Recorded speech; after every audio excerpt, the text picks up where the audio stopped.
So online, there's so many videos all about red flags for men. You've got to watch out for X, Y, Z about men online. But not many people are talking about what are the red flags for women. One of the big ones I hear so much about is guys getting to know a woman, and rightly, he's trying to impress her, he's putting his best foot forward, he's taking her out for dinner. But then unfortunately, there are women who just enjoy this whole aspect of being schmoozed, but they're not really serious about actually taking things forward. So you're obviously trying to impress her, but at the same time, you're trying to figure out, is she the one for me? Is she actually looking to get married? And you're not really getting answers on these things. But also, you end up having to pay for every single dinner that you guys are going out for.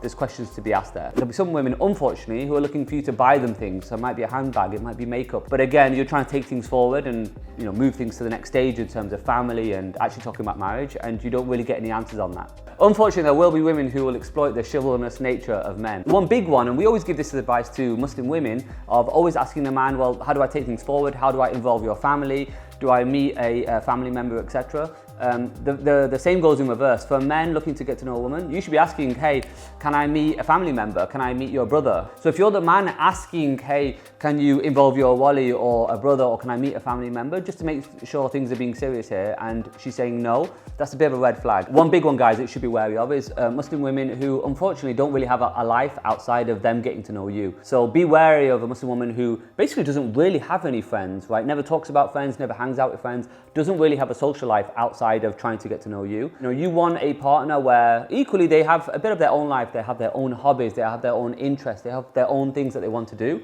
rather than just totally waiting for you to organize their whole life for them. Remember, we always say that, in Islam, marriage completes half of your deen, but it's so important that the other half still exists, right? It's two personalities and two lives coming together, but you both need a life individually as well. One big one I always hear from, especially Muslim men, when they're trying to be nice, they're trying to organize things, they put a lot of effort in, is when that effort's not appreciated. And especially for Muslim women, unfortunately, cancelling plans last minute. Not once, not twice, but many, many times. Ultimately, firstly, look, the odd occasion, it's fine. Things happen, there are personal circumstances, it's normal. When it happens repeatedly, it's unfortunately a sign of disrespect. One thing you have to think about is, look, is she just waiting for better plans elsewhere? Are you just an option for her?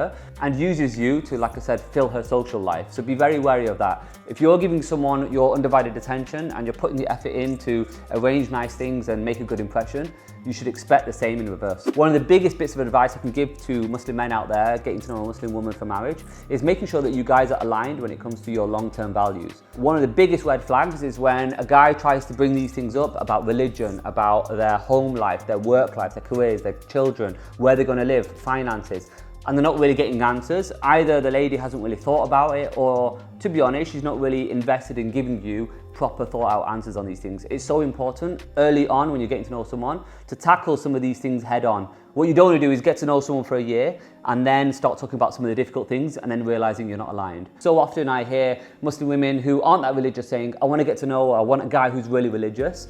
And unfortunately, sometimes that can end in a disaster because they'll realize the guy's too religious, or actually, for the Muslim guy in this perspective, he's realizing that actually my expectations of a wife on a religious level aren't actually being met here, and the promises of her journey in terms of becoming more religious just don't happen. Trying to hope that one of you catches up to the other is one of those classic things that everyone says don't do, which is getting to know someone and hoping to change them. Disaster, nearly every time.